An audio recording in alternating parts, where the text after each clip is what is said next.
අරහතෝ සම්මා සම්බුද්දස්ස අට්ඨිකෝ ගහපති පුත්ත ධම්මා අරියස්ස විනයේ සම්මෝහ සමුච්ඡේදනාය සංවත්තන්ති.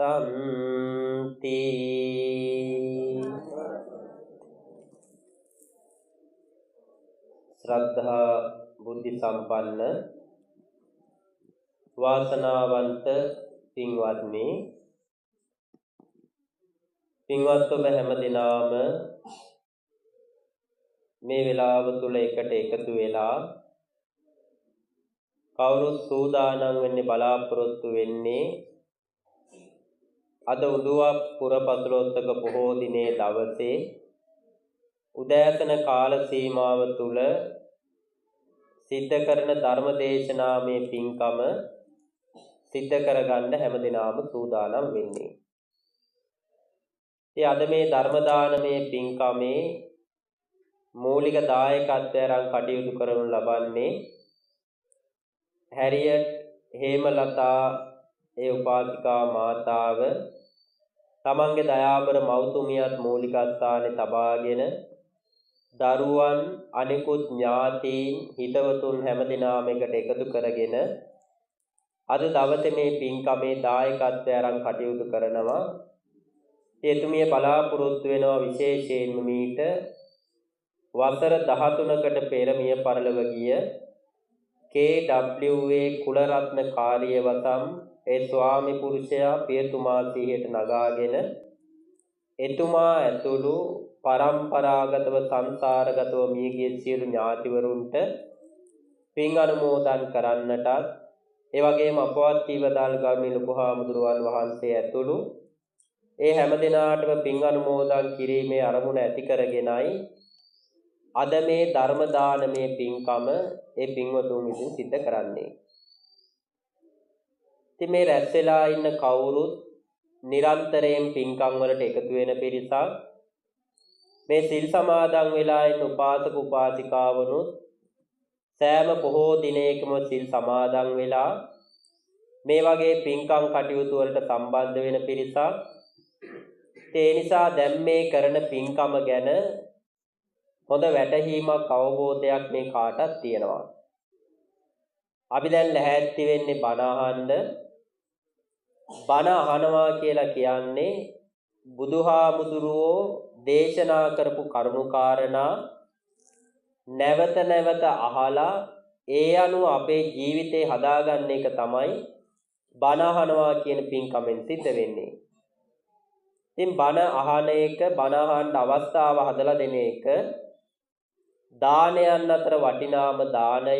ඉතින් අපිට පුළුවන්කමක් තියෙනවා මේ පින්කම් කරලා අපේ ජීවිත යහපත් කරගන්නවා වගේම අපේ මියගිය අය සිහිපත් කරගෙන ඒ අය වෙනුවෙන් මේ පින් බලය අනුමෝදන් කරන්න.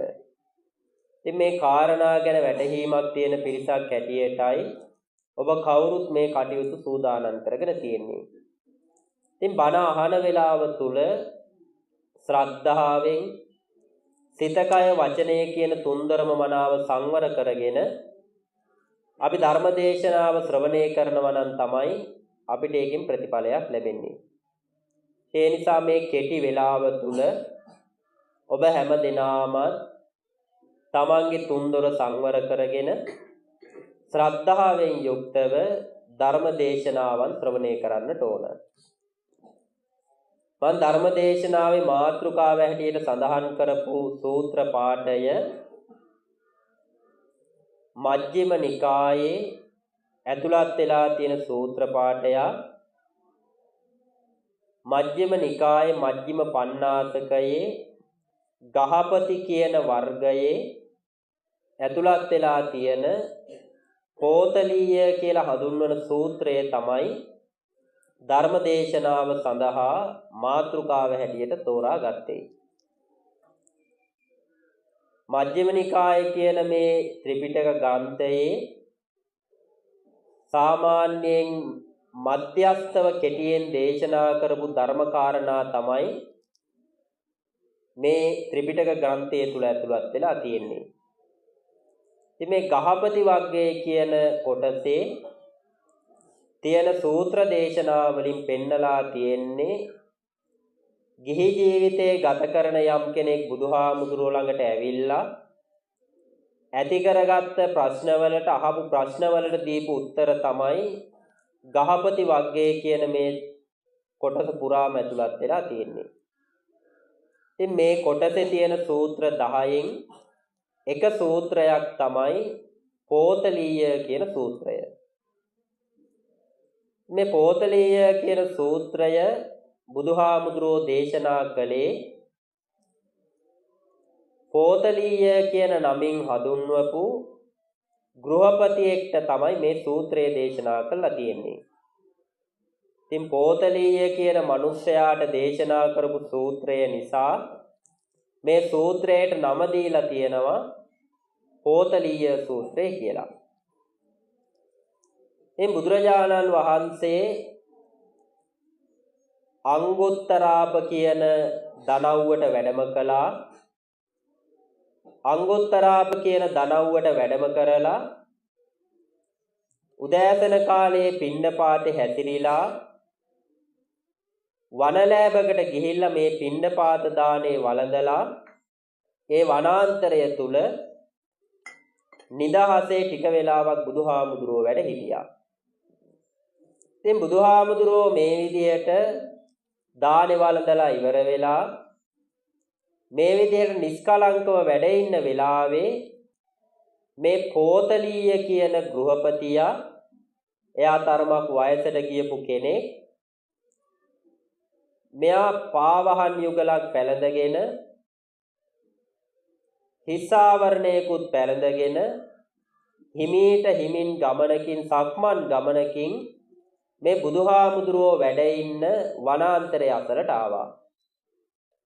මේ බුදුහාමුදුරුවෝ වැඩ ඉන්න වනාන්තරය ළඟට ඇවිල්ලා බුදුහාමුදුරුවෝ වැඩ ඉන්න තැනට ගිහිල්ලා කතා බහ කළා, සුවදුක් විමසුවා.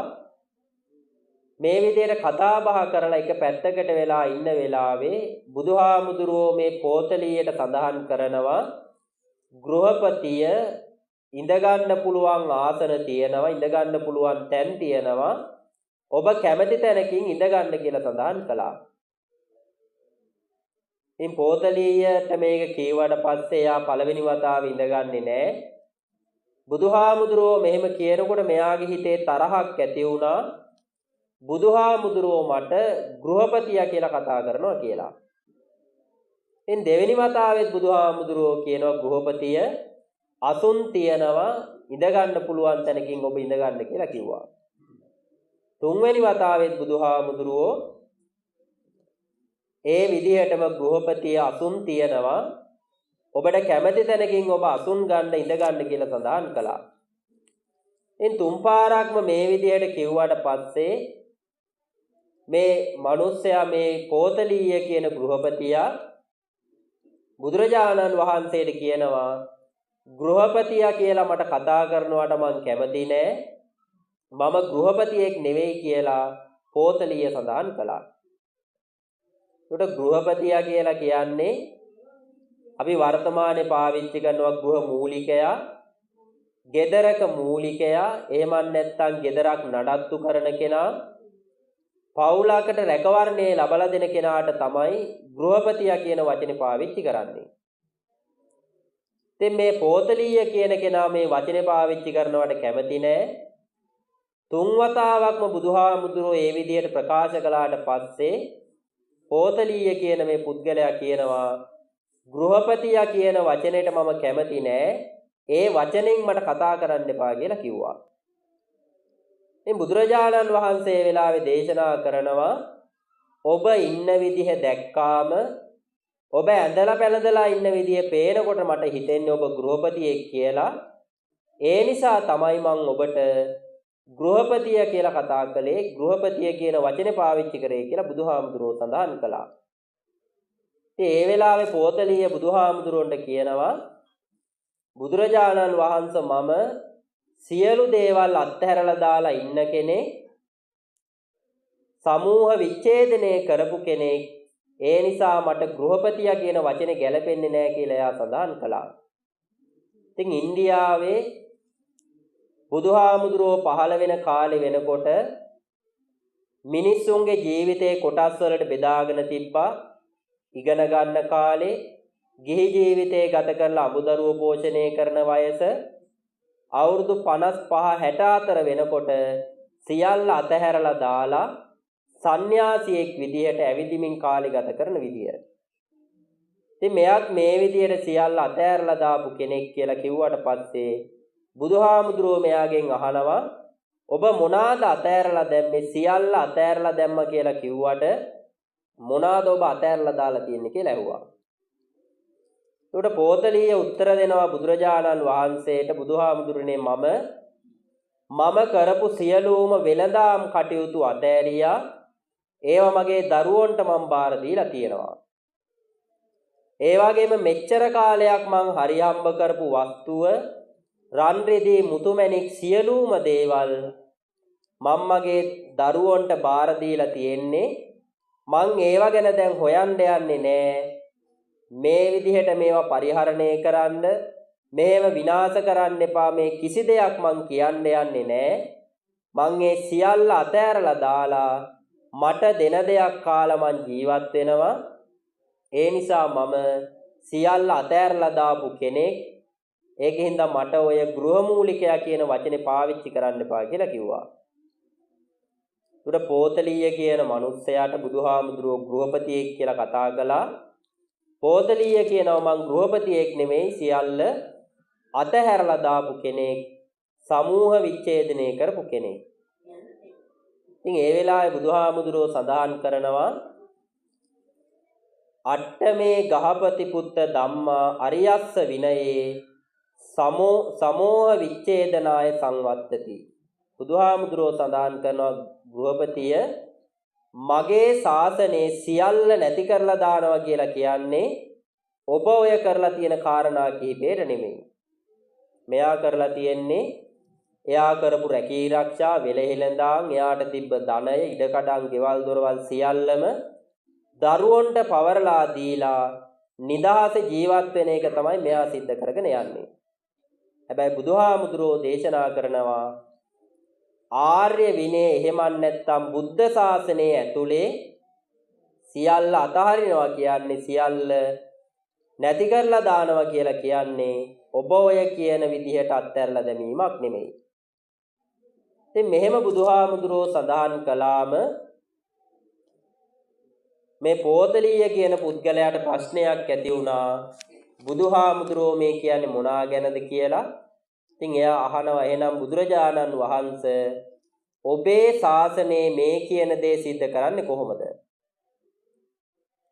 බුදුහාමුදුරුවන්ගේ ශාසනයේ මේ කියන විදිහට සමූහ විච්ඡේදනේ එහෙමත් නැත්නම් සියල්ල අත්හැරලා දාලා නිදහස් වෙන්නේ කොහොමද කියලා මෙයා ප්‍රශ්න කරනවා.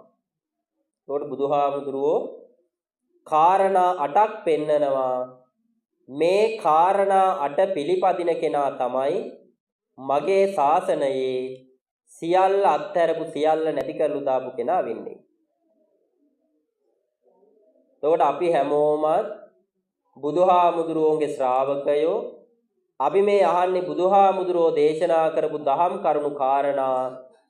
බෞද්ධයෝ හැටියට අපි බලාපොරොත්තු වෙන්නේ බුදුහාමුදුරුවෝ පෙන්නපු නිවන අවබෝධ කරගන්න. ඒකට පෝතලීය කියන කෙනා සියල්ල අතහැරලා දැම්මා කියලා සඳහන් කළා. බෑ බුදුහාමුදුරුවෝ කියනවා ඔය කියන දේවල් කරා කියලා අතහැරියා වෙන්නේ නැහැ. මගේ ශාසනයේ මෙන්න මේ කාරණා 8 සිද්ධ කරලා තියෙන්න ඕන. ඒකට අපි මේ කාරණා 8 මොනවාද කියලා හරියට දැනගන්න ඕන. ඒවා අපේ ජීවිතය තුළ කොයිතරම් දුරට තියනවද කියලා කල්පනා කරලා තියෙනවා නම් ඒවා තව වර්ධනය කරගන්න ඕන. නැත්තම් ඒවා අපි ඇති කරගන්න ඕන.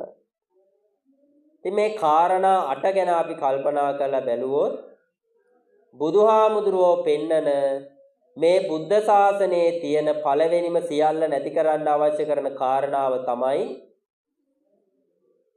ප්‍රාණඝාතය කරන්නේ නැතුව ජීවත් වෙන්න ඕන. ප්‍රාණඝාතය නොකර ජීවත් වෙන නිසා ප්‍රාණඝාතය කරන්නේ නැහැ කියන එක ආරක්ෂා කරන්න ඕන. ඒකට ඒක අපි හැමෝම දන්න කාරණාවක්. පන්සිල් පදවල පළවෙනි මේක තමයි පාණාතිපාතා වේරමණී කියලා කියන්නේ. පින් රැස් වෙන කාරණා අතර හතරවෙනි කාරණාව තමයි ප්‍රාණඝාතයෙන් වැළකෙන එක. මේ සූත්‍රයේදී පෙන්නනවා සියල්ල අත්හරිනවා කියලා සඳහන් කරන මිනිස්සෙක් ඉන්නවා නම් එයා අතාරින්න ඕනි පළවෙනි මේක තමයි ප්‍රාණඝාතය දුරු කරපු කෙනෙක් වෙන්න ඕන. මම පණ තියෙන සතෙක් මරන්නේ නැහැ, පණ තියෙන සත්තු මම විනාශ කරන්නේ නැහැ කියලා එයා හිතන්න ඕන. එයා ඒ දේ කරන්නත් ඕන. ඒ දේ කරලා ප්‍රාණඝාතය කියන අකුසලයෙන් ඈත් වෙන්න ඕන.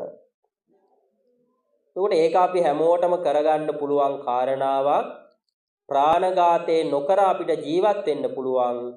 ප්‍රාණඝාතේ නොකර ජීවත් වෙලා අපිට ප්‍රාණඝාතය කියන අකුසලයෙන් වැළකෙන්න පුළුවන්. ඊළඟ දෙවෙනි කාරණාව හැටියට බුදුහාමුදුරුවෝ පෙන්නනවා අන්සතු දේවල් ගන්නෙ නැතුව ජීවත් වෙන්න ඕන. දුන්න දේ විතරක් ගන්න ඕන. දුන්න දේ විතරක් අරගෙන හොරකම් කිරීම කියන අකුසලයෙන් ඈත් වෙන්න ඕන. ඒකත් මේ කවුරුත් අහලා තියෙන අපි දන්න කාරණාවක්. පන්සිල් අතර දෙවෙනි ශික්ෂාපදයේ තමයි අදින්නාදානා වේරමණී කියන ශික්ෂාපදය. එතකොට දුන්න දේ විතරක් ගන්න කෙනා නුදුන්න දෙයක් ගන්නෙ නැති කෙනෙක්. එයා හොරකම දුරු කරපු කෙනෙක්. එතකොට බුදුහාමුදුරුවෝ සඳහන් කරනවා සියල්ල අතහැරියා කියලා සඳහන් කරන මිනිස්සෙක් ඉන්නවා නම් එයා කරන්න ඕනි දෙවෙනි කාරණාව දීපු දේ විතරක් ගන්න ඕන. දීපු දේ විතරක් ගන්න කෙනෙක් බවට පත් වෙලා හොරකම් කරනවා කියන අකුසලයේ දුරු කරලා දාන්න ඕන. ඒකට පෝතලීය කියන පුද්ගලයාට තමයි බුදුහාමුදුරුවෝ මේ කාරණා දේශනා කරන්නේ. පෝතලීය සඳහන් කළා මම සියල්ල අතහැරියා කියලා. බෑ බුදුහාමුදුරුවෝ සඳහන් කළා මගේ ශාසනය අතහරිනවා කියලා කියන්නේ මේ කාරණා 8 කරලා තියෙන්න ඕන. එකෙන් පළවෙනි එක ප්‍රාණඝාතය දුරු කරපු කෙනෙක් වෙන්න ඕන. දෙවෙනි එක අදින්නාදානෙ දුරු කරපු මිනිසෙක් වෙන්න ඕන. ඊළඟ තුන්වෙනි කාරණාව හැටියට පෙන්නනවා දේශනා කරනවා මුසාවාදය. මුසාවාදය කියන්නේ බොරු කියනවා කියන එක. මම බොරු කියන්නේ නැහැ, බොරු කියලා කවුරුවත් මුලාවටපත් කරන්නේ නැහැ කියලා එක සිද්ධ කරන්න ඕන. Taman බොරු කියන්නේ නැති මිනිස්සෙක් බවට පත් වෙලා බොරු කියනවා කියන අකුසලයේ දුරු කරන්න ඕන. ඒකත් පන්සිල් අතර තියෙන එක ශික්ෂාපදයක්.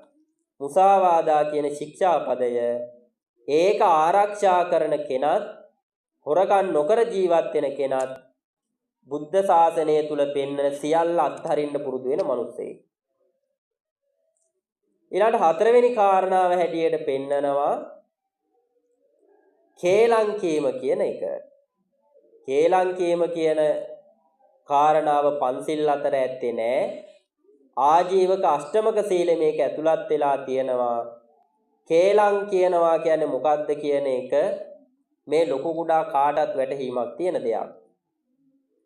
ඒකට බුදුහාමුදුරෝ දේශනා කරනවා මේ බුද්ධ ශාසනයේ යම් කෙනෙක් සියල්ල අතාරිනවා කියලා සඳහන් කරනවා නම් එයා ඇති කරගන්න ඕන හතරවෙනි ගුණධර්මය තමයි කේලම් කියන්නේ නැති කෙනෙක් බවට පත් වෙන්න ඕන. කේලම් කියන්නේ නැති මිනිස්සෙක් බවට පත් වෙලා කේලම් කීම කියන අකුසලයේ දුරු කරපු කෙනෙක් වෙන්න ඕන. එතකොට දැන් කාරණා හතරක් බුදුහාමුදුරුවෝ පෙන්නලා දෙනවා. පළවෙනි එක ප්‍රාණඝාතය දුරු කරන්න, දෙවෙනි එක සොරකම දුරු කරලා දාන්න, තුන්වෙනි එක බොරු කීම කියන අකුසලයේ දුරු කරන්න, හතරවෙනි එක කේලම් කීම කියන අකුසලයේ දුරු කරලා දාන්න. එතකොට මේ අකුසල් කරන්නේ නැතුව ඒකෙන් වැළකීලා ඉන්නවා නම් බුද්ධ ශාසනයේ බුදුහාමුදුරුවන්ගේ දේශනාවට අනුව එයා සියල්ල අතහැරපු කෙනෙක් බවට පත් වෙන්න උත්සාහ කරන කෙනෙක්. ඊළඟ පස්වෙනි කාරණාව හැටියට මේ සූත්‍රයේ පෙන්නනවා නින්දාව කියන කරුණ. නින්දාව කියලා කියන්නේ කාගේ හරි තියෙන අඩුපාඩුවක් දැකලා කවුරු හරි කරපු යම් දෙයක් දැකලා ඒකට අපහාස කරන එක, ඒක හෙලා දකින එක නින්දාව කියන වචනෙන් අපිට හඳුන්වන්න පුළුවන්. ඉතින් සාමාන්‍යයෙන් ලෝකේ ජීවත් වෙන මිනිස්සු නින්දා කිරීම සිද්ධ කරනවා. යම් කෙනෙක්ගේ අඩුපාඩුවක් දැක්කහම අපේ වචන වලින් යාට නින්දා කරනවා, තව කෙනෙක් එක්ක ඒ දේ ගැන කියලා යව පහදට ඇදලා දානවා. නින්දාව කියන අකුසලයේ අපි අතින් සිද්ධ වෙන්න පුළුවන් දෙයක්. එතකොට මේ සූත්‍රයෙන් බුදුහාමුදුරුව අපිට දේශනා කරනවා යම් කෙනෙක් සියල්ල අත්හැරලා දාන්න උත්සාහ කරනවා නම් එයා ඊළඟට අත්හරින්න ඕනි පස්වෙනි කාරණාව තමයි අනිත් අයට නින්දා නොකරන කෙනෙක් බවට පත් වෙන්න ඕන. නින්දා නොකරන කෙනෙක් බවට පත් වෙලා නින්දා කිරීම කියන අකුසලයේ දුරු කරපු කෙනෙක් වෙන්න ඕන. එතකොට පස්වෙනි කාරණාව හැටියට පෙන්වන්නේ නින්දාව. නින්දා නොකර ජීවත් වෙන්න උත්සාහ කරන කෙනා සියල්ල අත්හරින්න උත්සාහවත් වෙන කෙනෙක්. ඊළඟට 6 වෙනි කරුණ හැටියට පෙන්නනවා දැඩි ලෝභය, එහෙම නැත්නම් තණ්හාව කියන කාරණාව. තණ්හාව කියන කාරණාව ගැනත් මේ කාටත් වැටහීමක් තියෙනවා. මේ පෝතලීය කියන කෙනා තමන් ළඟ තිබ්බ වස්තුව දරුවන්ට පවරලා දුන්නා. එයාට ඒ කටයුතු කළා ඇති කියලා හිතිච්ච වයසේදී දරුවන්ට මේ දේවල් කරගෙන යන්න පුළුවන් කියලා තේරිච්ච වයසේදී තමන්ට ඇති සියලු දේවල් දරුවෝ වෙනුවෙන් පවරලා දුන්නා. එතකොට කාගේ හරි ළඟ තියෙන වස්තුවක් දැකලා මේක මට නෑනේ කියලා හිතනවා නම්, එහෙම නැත්නම් තමන් ළඟ තියෙන වස්තුවක් දිහා බලාගෙන ඒ ගැනම හිතා ඉන්නවා නම් මේ සියලු දේවල් වලින් ඇති වෙන්නේ ලෝභය, තණ්හාව, ආසාව කියන කරුණ. එතකොට බුදුහාමුදුරුවෝ 6 වෙනි කාරණාව හැටියට මේ සූත්‍රයේදී පෙන්නනවා සියල්ල අත්හරින කෙනෙක් නම් දුරු කරන්න ඕනි කාරණාවක් තමයි ලෝභකම. ලෝභ නොකර ජීවත් වෙලා ලෝභ කිරීම කියන අකුසලයේ දුරු කරන්න ඕන. එහෙම වුණොත් එයා සියල්ල අත්හැරලා දාන්න උත්සාහවත් වෙන කෙනෙක්. එතකොට කාරණා 8ක් මේ සූත්‍රය ඇතුලේ පෙන්නනවා. පළවෙනි මේක ප්‍රාණඝාතය දුරු කරන්න ඕන. දෙවෙනි එක සොරකම දුරු කරලා දාන්න ඕන. තුන්වෙනි කාරණාව මුසාවාදය දුරු කරන්න ඕන.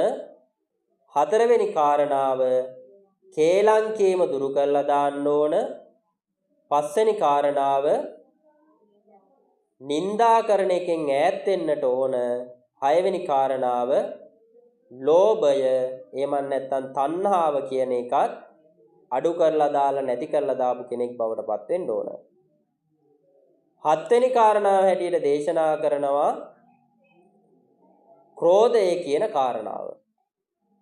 ක්‍රෝධය කියලා කියන්නේ තරහ යන එක, වෛරය ඇති කරගන්න එක. තරහව, ක්‍රෝධය, වෛරය අපේ හිතේ ඇති වුණාම ඒකෙන් අපි වෙහෙසටපත් වෙනවා. ඒක අපිටම පීඩාවක් බවට පත් වෙනවා. කේන්ති ගියේ ගමන් අපේ මුළු ශරීරයම ගිනිගත්තා වගේ ඒ කේන්ති අපි නොඑක ආකාරයෙන් පිට කරනවා.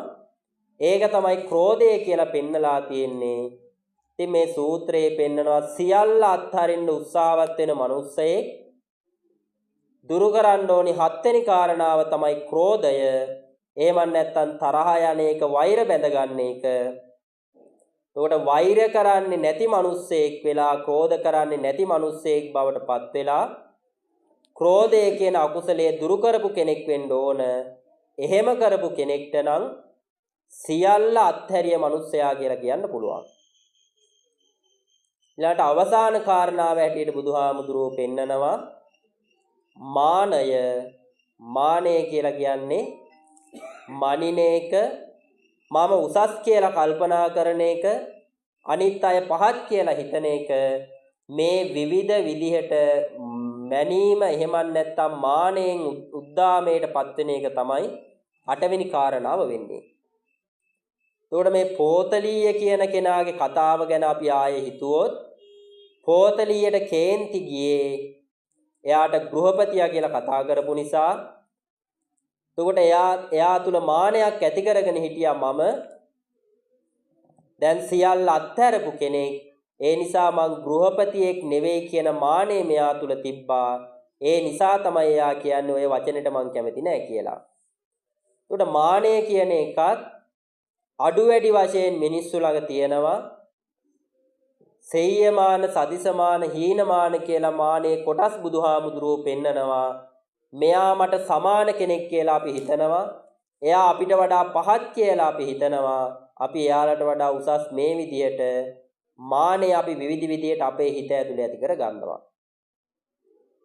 එතකොට මේ සූත්‍රයේදී බුදුහාමුදුරුවෝ අපිට පෙන්වන 8 වෙනි කාරණාව සියල්ල අත්හරින මනුස්සයෙක් නම් මානය ඇති කරගන්නේ නැතුව ජීවත් වෙන්න ඕන.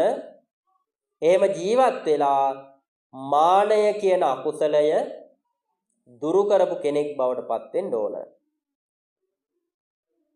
එතකොට මේ ගෘහපතියා බුදුහාමුදුරුවන්ට සඳහන් කළා මම සියල්ල අත්හැරියා කියලා. බුදුහාමුදුරුවෝ සඳහන් කළා ඔය විදියට කරා කියලා සියල්ල අත්හැරියා වෙන්නේ නැහැ. සියල්ල අත්හරින්න උත්සාහවත් වෙන කෙනෙක් නම් අත්හරින කෙනෙක් නම් ප්‍රාණඝාතය දුරු කරන්න ඕන, අදින්නාදානය දුරු කරන්න ඕන, මුසාවාදය දුරු කරන්න ඕන, කේලම් කීම කියන කාරණාව දුරු කරලා දාන්න ඕන, අනිත් අයට නිඳා කරන එක නැති කරලා දාගන්න ඕන, ඒ වගේම දැඩි ලෝභය දුරු කරගන්න ඕන, අනිත් අයට වෛර කරන එක තරහ යන එක නැති කරලා දාගන්න ඕන, ඒ වගේම මානය දුරු කරලා දාන්න ඕන. ඉතින් මේ කාරණා 8 බුදුහාමුදුරුවෝ පෝතලියට දේශනා කළා කියනවා මගේ ශාසනේ නම් ඔය කරුණු 8 කරපු කෙනා තමයි සමූහ විච්ඡේදනය කරපු කෙනා වෙන්නේ. සියල්ල නැති කරලා දාපු මිනිස්සයා වෙන්නේ. එතකොට මේ වෙනකොට පෝතලිය අත්හැරලා දාලා තිබ්බේ තමන්ගේ වෙළඳාම්, ධන ධාන්‍ය, ඉඩම් කඩම් මේවා තමයි අතහැරලා තිබ්බේ. හැබැයි බුදුහාමුදුරුවෝ කියනවා ඔය ටික විතරක් අතහැරලා මදි. මෙන්න මේ කාරණා 8 අයින් කරලා දාගන්න ඕන. මේ විදිහට සඳහන් කරලා බුදුරජාණන් වහන්සේ පෝතලියට කියනවා මම ඔය කාරණා 8 ඊටාම කෙටියෙන් තමයි ඔබට සඳහන් කළේ. ඕක තව දීර්ඝ විදිහට මට කියන්නත් ඕනේ නම් පුළුවන්. ඔබ අහන්න කැමතිද කියලා ඇහුවා. ඉතින් පෝතලියත් කැමති වුණා මේ කාරණා තව දැනගන්න. නිසා බුදුහාමුදුරුවෝ මේ කාරණා 8ම නැවත විස්තර වශයෙන් මෙයාට දේශනා කළා දුන්නා. ඉතින් විස්තර වශයෙන් දේශනා කරනකොට බුදුහාමුදුරුවෝ පෙන්නනවා ප්‍රාණඝාතය කියන අකුසලයේ කරන මිනිස්සයා ඉස්සල්ලාම තමන්ගේ හිත විසින්ම පහලට ඇදලා දානවා. එහෙම නැත්නම් තමන්ගේ හිත තමන්ට දෝෂාරෝපණය කරන ඔබ පව්කාරයෙක්, ඔබ ප්‍රාණඝාතය කරන මිනිහෙක්, ඔබ ප්‍රාණඝාතය කියන අකුසලයේ කරන කෙනෙක් කියලා තමන්ගේ හිතම තමන්ට යම් වෙලාවක දෝෂාරෝපණය කරනවා. ඒ නිසා ඒ ගැන හිතලා අපි ප්‍රාණඝාතය දුරු කරගන්න ඕන.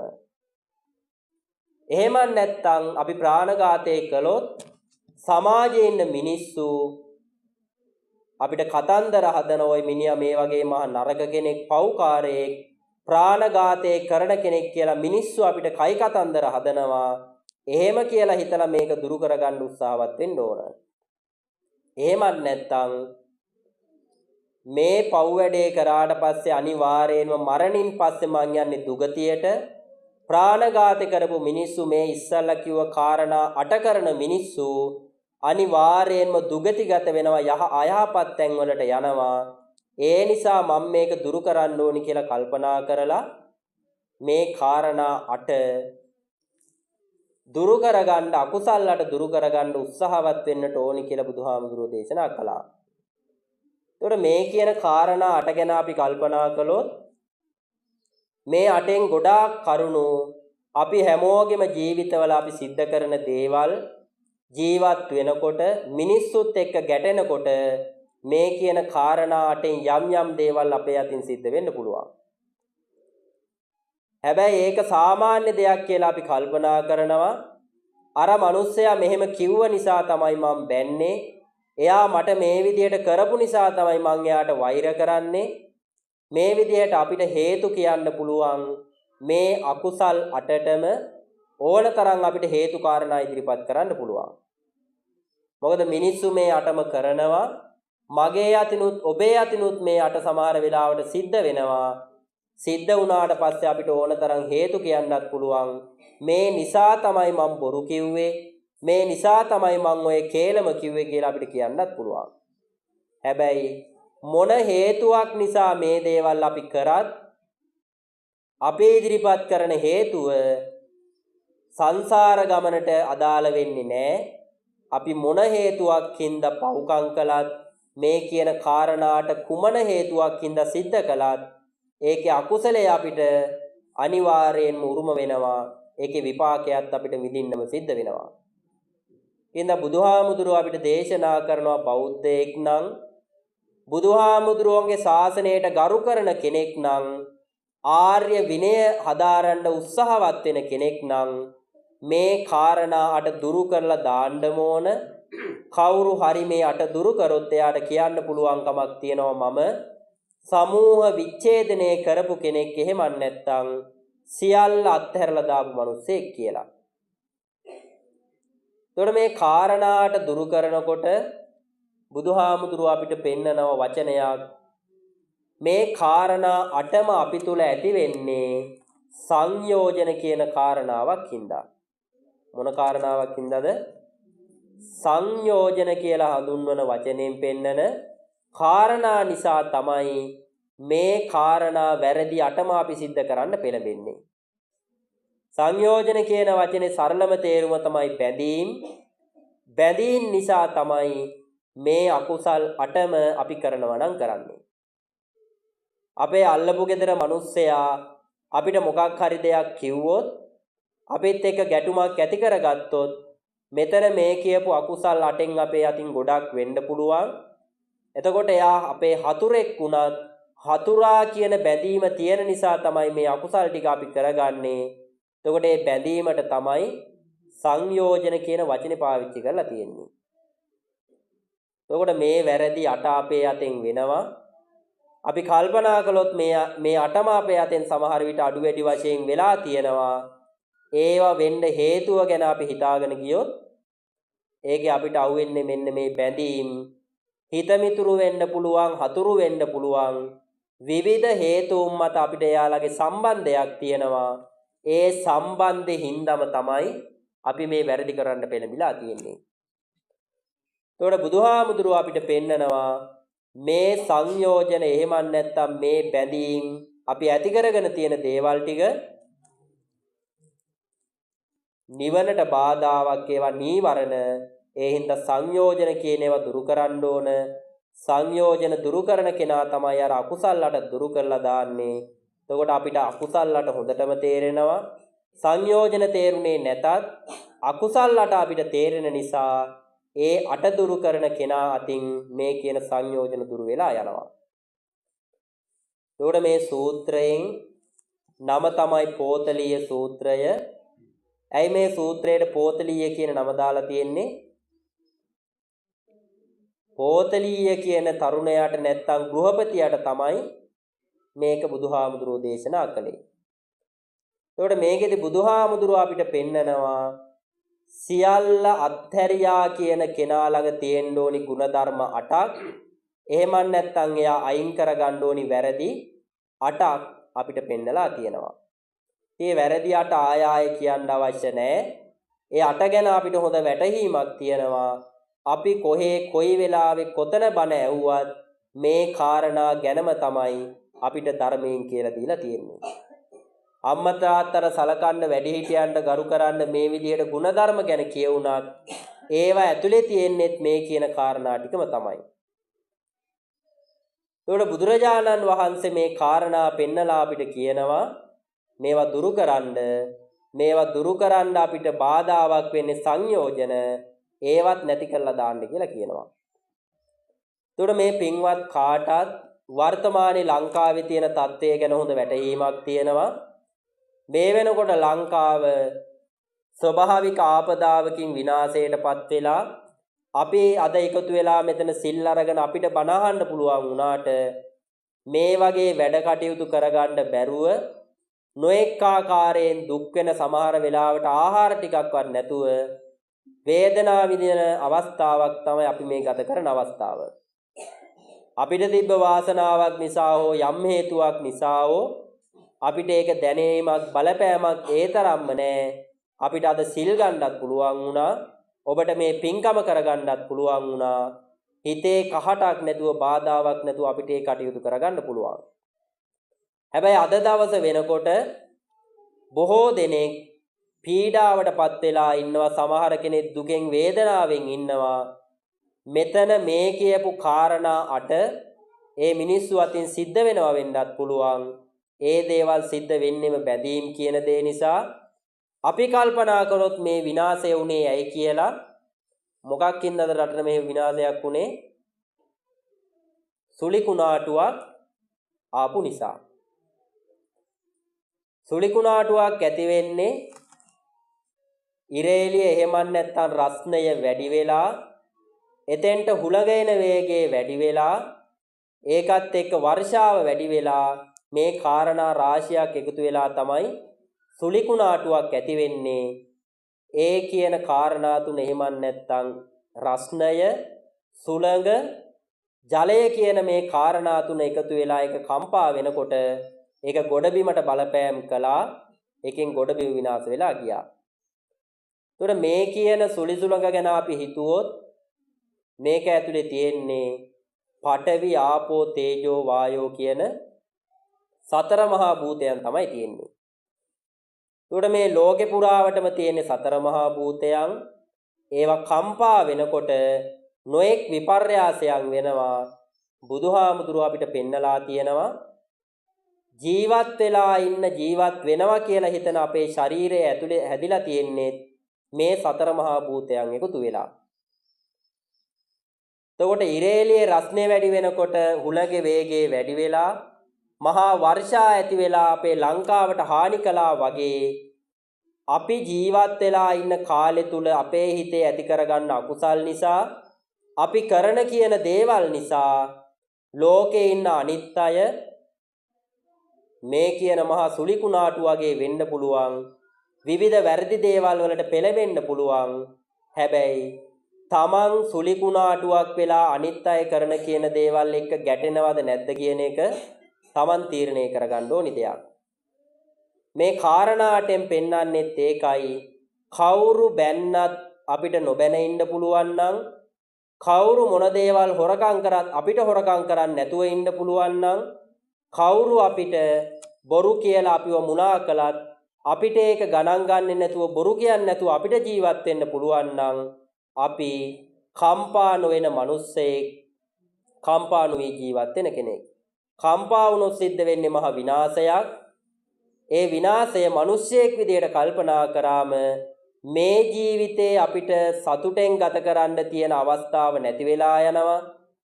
අකුසල් අපි වැඩිපුර සිද්ධ කර ගන්නවා. ඒකෙන් අපි සසර අතරමං වෙච්ච මිනිස්සු වෙනවා.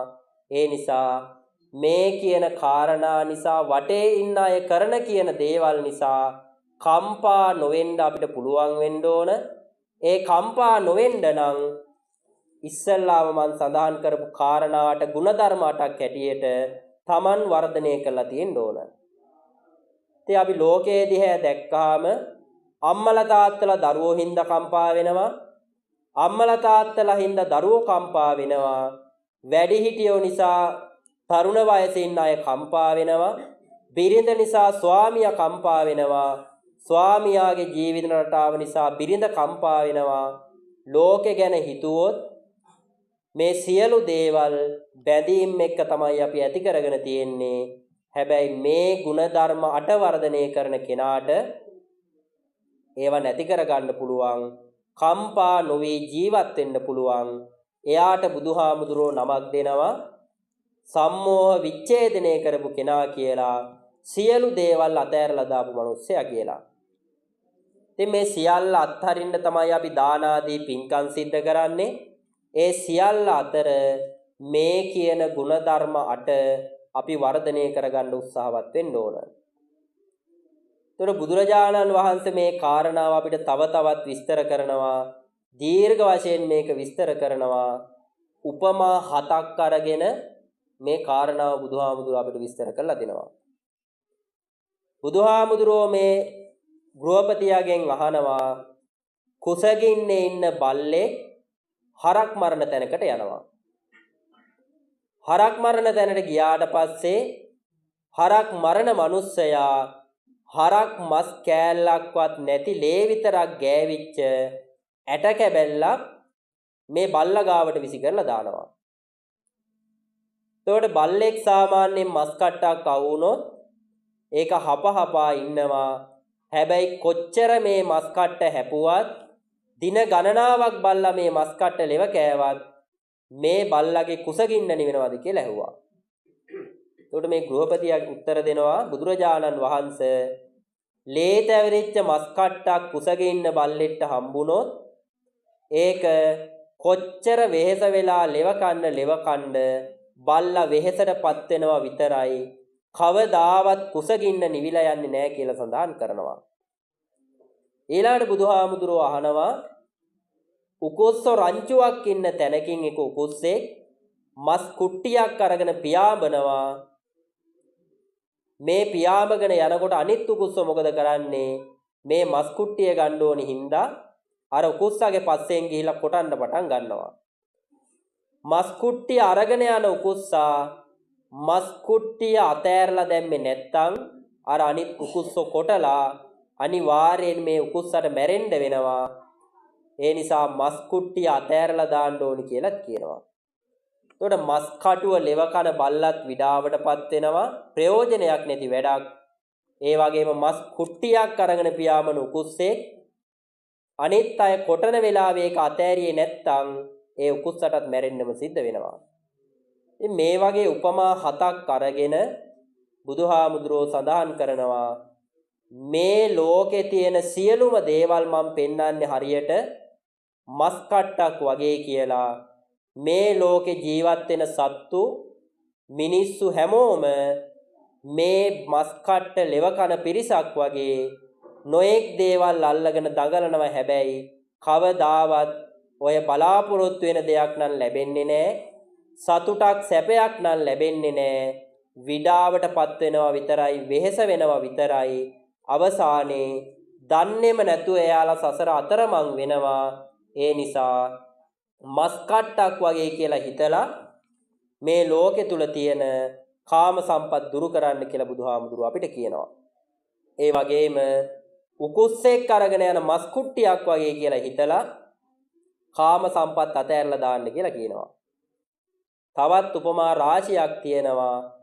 ගිනි අඟුරු වලක් වගේ කියලා හිතලා කාම සම්පත් දුරු කරන්න ඕන. උඩු හුලඟට අල්ලන් ඉන්න පන්දමක් වගේ කියලා කල්පනා කරලා කාම සම්පත් දුරු කරලා දාන්න ඕන.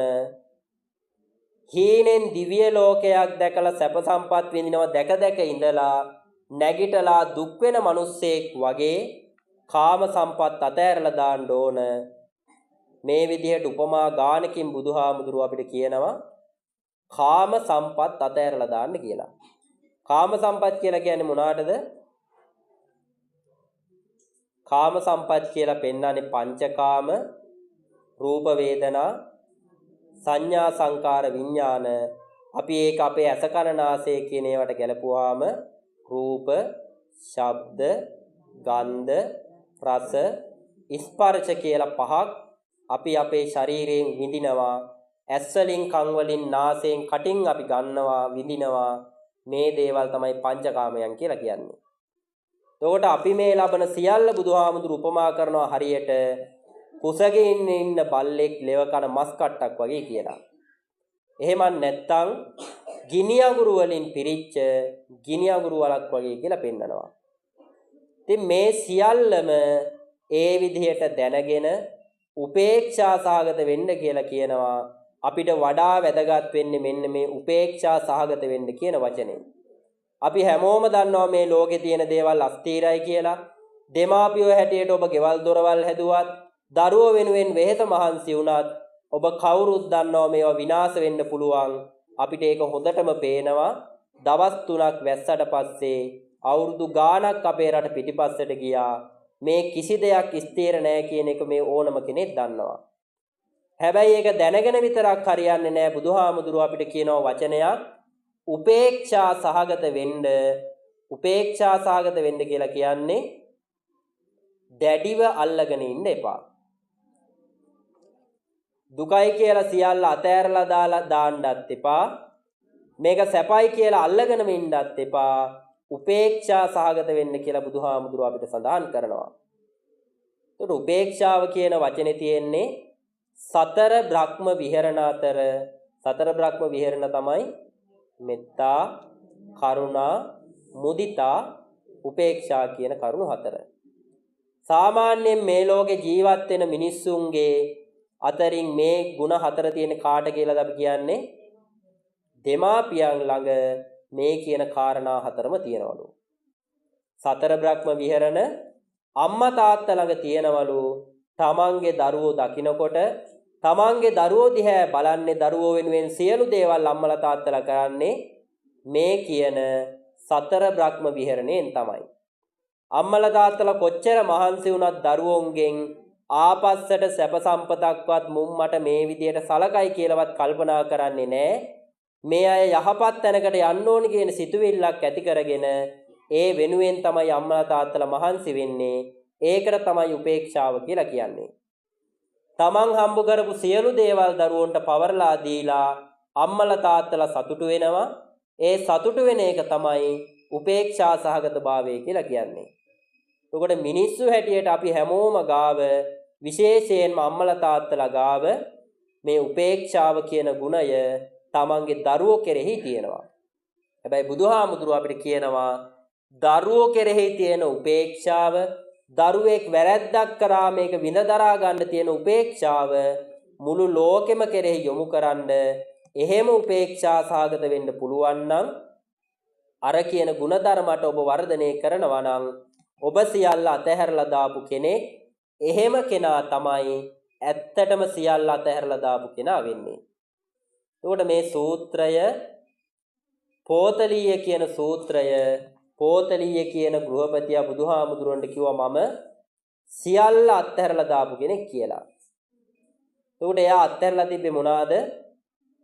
වෙලහිලඳාම්, රන් රිදී මුතුමැණික්, තමන් ළඟ තිබ්බ භෞතික සම්පත් සියල්ල දරුවන්ට දීපික තමයි එයාගේ අත්හැරීම බවට පත් උනේ.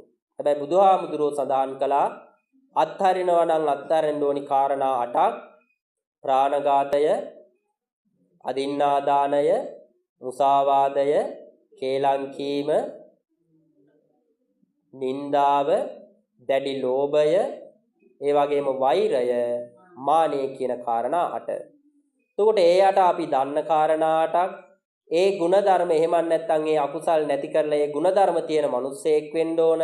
එහෙම ජීවත් වෙන ගමන් බුදුහාමුදුරුවෝ සියල්ල අතාරින්න කිව්වා කියලා තමන්ගේ තියෙන යුතුයකම් වගකීම් අමතක කරන්නේ නැතුව සමාජයට, රටට, ලෝකෙට වෙන්න තියෙන සියලු දේවල් කරන ගමන් විශේෂයෙන්ම අපි උපේක්ෂා සහගත වෙන්න ඕන. සියලු දේවල් උපේක්ෂාවෙන් දරාගෙන ජීවත් වෙන්න පුළුවන් කමක් අපි හදාගන්න ඕන.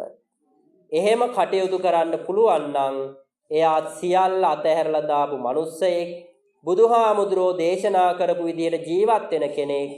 මේ කාරණා පුරුදු කරපු කෙනාට කවදාවත් දුක් වෙන්න අවස්ථාවක් ඇත්තේ නැහැ. දුක කියලා එකක් එයාට උරුම වෙන්නේ නැහැ. එයා සතුටෙන් ජීවත් වෙනවා. මේ කියන කාරණා හරියට කරපු කෙනා සියල්ල අත්හැරපු කෙනෙක් වෙනවා. බුදුහාමුදුරේ සූත්‍රයේ තවත් දිගින් දිගට පැහැදිලි කරනවා මේ ಗುಣධර්ම උපේක්ෂාවෙන් පුරුදු කරන කෙනාට තමයි නිවන් දකින්න මාර්ගය සකස් වෙන්නේ. මේ ಗುಣධර්ම පුරුදු කිරීමම තමයි උපේක්ෂා සාගතව කටයුතු කිරීමම තමයි නිවනට යන මාර්ගයේ බවට පත් වෙන්නේ. ඒ නිසා අපි කවුරුත් බෞද්ධයෝ හැටියට අද දවසේකට එකතු වෙලා මේ කාරණා සියල්ලක් අපි කරන්නේ විවිධ අරමුණු අපේ හිතවල තියාගෙන. ඉතින් මේ විවිධ අරමුණු එක්ක අපි කටයුතු කළත් ඒ සියල්ල අවසානයේ අපි ප්‍රාර්ථනා කරන්නේ නිර්වාණ අවබෝධය.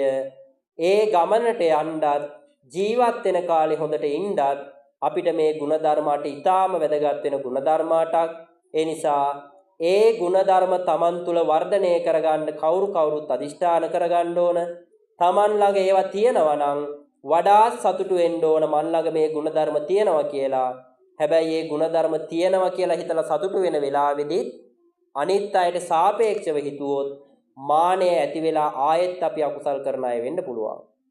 ඉතින් මේ හිතත් එක්ක ගනුදෙනු කරන එක හරියට දැලිපිහියෙන් කිරි කනවටත් වඩා අමාරු වැඩක්. අපි හිතන්නේවත් නැති වෙලාවක අපි අතින් අකුසල් වෙන්න පුළුවන්. ඉතින් බුදුහාමුදුරුවෝ අපිට දේශනා කරනවා සබ්බ පාපස්ස අකරණං සියලු පව් ඈත් කරගන්න, කුසලස්ස උපසම්පදා කුසලයන් වර්ධනය කරගන්න, සචිත්ත පරියෝදපනං තමන්ගේ හිත දමනය කරගන්න. ඒතම් බුද්ධානුශාසනං ඒක තමයි බුදුහාමුදුරුවෝගේ අනුශාසනාව වෙන්නේ. ඉතින් මේ සියලු කාරණා අහගෙන හිටපු අර පෝතලීය කියන ගෘහපතියා ඊටාම සතුටුභාවයට පත් වුණා. මෙච්චර කාලයක් එයා හිතාගෙන හිටපු විදිය වැරදි කියලා එයා තේරුම් ගත්තා. එදා ඉඳලා ඒ ගුණධර්මය පුරුදු කරන්න පටන් ගත්තා. ශාසනය තුල පැවිදි භාවයට පත් වෙලා මේ ගුණධර්ම පුරුදු කරපු පෝතලීය කියන ගෘහපතියට ටික දවසකින්ම නිර්වාණ අවබෝධය ලබා ගන්න පුළුවන් කමක් ලැබුණා. ඉතින් අපි හැමෝමත් බෞද්ධයෝ හැටියට මේ සූත්‍රයෙන් පෙන්නපු මේ කාරණා කිහිපේ තේරුම් අරගෙන ධර්මයට අනුව මගේ ජීවිතේ මං හදා ගන්නවා කියන එක කල්පනා කරන්න ඕන.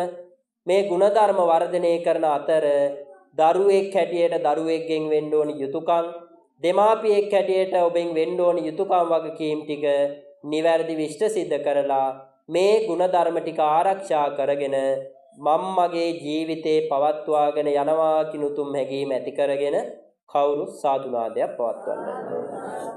මේට වඩා තව තවත් ධර්මදේශනාව දීර්ඝ කරන්න බලාපොරොත්තු වෙන්නේ නැහැ. අද ධර්මදේශනාව සඳහා මම මාතෘකා කළේ මජ්ක්‍ධිම නිකායේ මජ්ක්‍ධිම පඤ්ඤාසකයේ ගහපති වග්ගය ඇතුළත් වෙලා තියෙන පෝතලීය කියන සූත්‍රය තමයි මාතෘකා කළේ.